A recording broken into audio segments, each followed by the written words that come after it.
Hello, how you doing? Have you seen the Spanish government's shocking admission? Ooh, what a shock. They've admitted that they brought in 500,000 illegal enrichers, so enriching, in order to defeat the far right. So they've basically admitted that they're bringing in illegal migrants to sway voter patterns, and everyone's in uproar about this, and it's kind of like seen as a conspiracy truth. They've finally admitted what we've always known, that they're trying to sway our elections. But in all this is a delusion, and is just a load of distraction, because if we're going to get irate about this, we're going to have to pretend that elections happen and are true, and they don't just pick who they want. But even if elections are true and do happen, that they don't just give us a choice of Mr. Blue and Mr. Red, who are working for exactly the same people who wear small hats. We've got to pretend that all this bigger stuff isn't going on. And what is the far right? Nigel Farage? I mean, he's like a left-wing politician of the 90s. His speeches are no more radical than Obama's speeches were, or Clinton's speeches were. I mean, he's just a left-wing puppet. It just seems that the Overton window has swung so dramatically to the left, where we got to the point where men had vaginas and women had dicks. I am not a lady.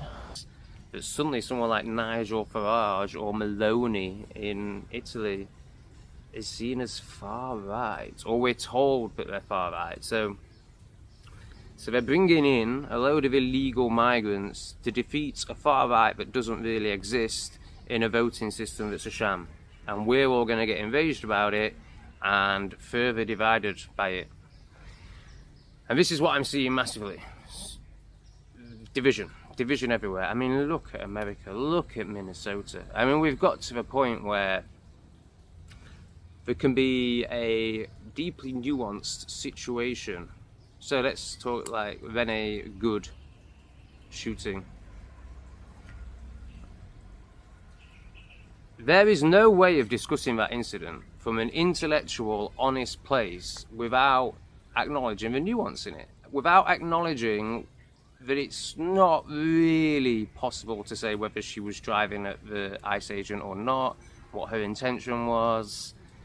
And of course we can come down on one side with a judgment. So the side that I would come down on is, if we're just talking on this really surface level where we pretend what we see on the fucking screens is true and just take it at that level and don't go any further into it like I'm about to, with small hats.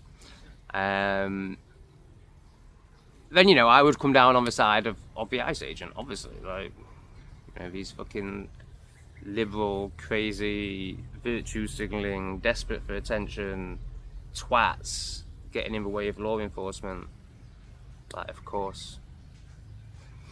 But what I'm saying is, we've lost the nuance, we've lost the honesty, we've lost the,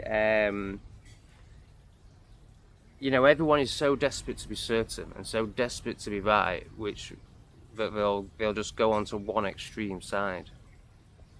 And therefore we end up with these politics that are completely divided, where there's just no middle ground at all, because no one's willing to acknowledge the nuance. The nuance? Yeah, that is a word, isn't it? So, here's the latest distraction. The latest thing that will separate people more into left and right, because the one thing we've got right is looking really bleak in terms of Agenda 2030, in terms of total enslavement. It is looking really bleak from what I can see. But the one thing we've got is our numbers. We are the 99%.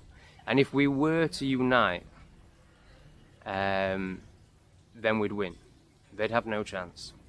So they have to keep us completely divided and talk about stuff like migration as if it's political, as if it's not already been written about in certain scriptures or certain books and plans, one in particular called Kalergi Plan, written by a group of people but maybe masquerade behind a group of people, but they are of a particular descent.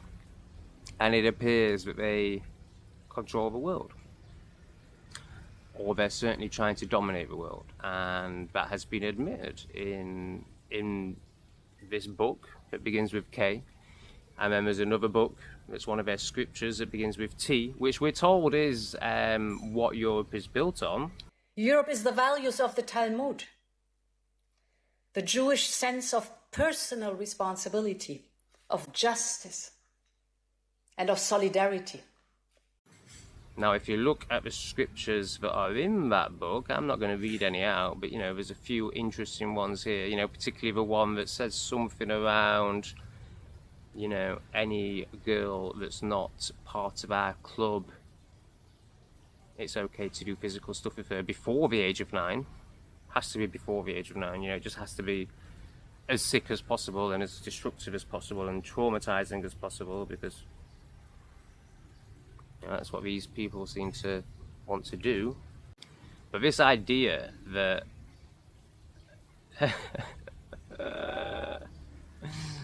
that this is being done by politicians, and politicians have any say and make any decisions, and this isn't all coming from somewhere higher. I mean, this plan I speak about, I mean, basically it looks like this.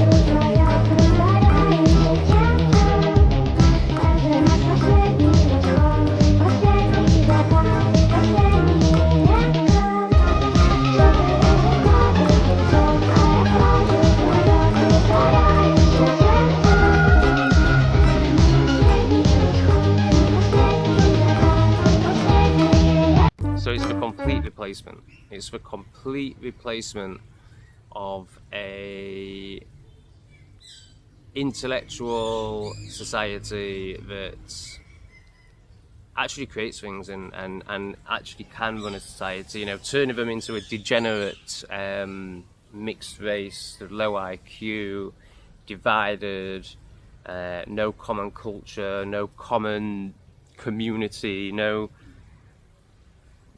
you know, just complete division. Because divided, angry, fearful people, especially of a lower intellectual class, once interbreeding has occurred with sub-Saharan, you know, low below 70 IQs, you know, it's going to be pretty easy to control. So that's what's really going on.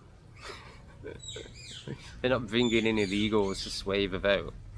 They're bringing in illegals because they know that women have been so easily manipulated through emotion, and the virtue signal that comes from that, you know, the desire to be virtuous, and, you know, it's just so easy to manipulate stupid people emotionally. Refugees are welcome here, you know, it sounds so good. You know? And stupid people will just do what sounds and looks good. But yeah, these liberal women have been manipulated so much that they will interbreed with these animals and monsters that are being brought in, and then we end up with just a race of crap.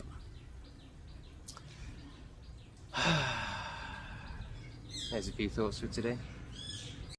I just want to give a massive thanks to the people that are supporting me right now on Patreon. I've not been producing much content recently.